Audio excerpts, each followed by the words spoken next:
Hi, and welcome to YouTestMe GetCertified.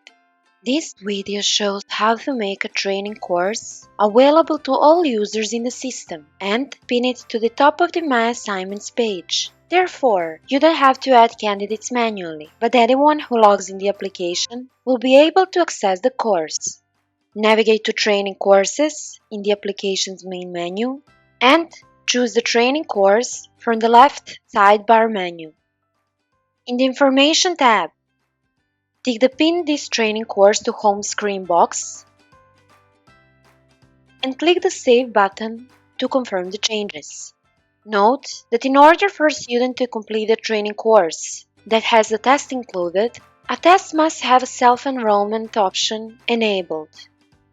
Now, when any candidate logs into the application, they will see a pinned training course at the top of the My Assignments page.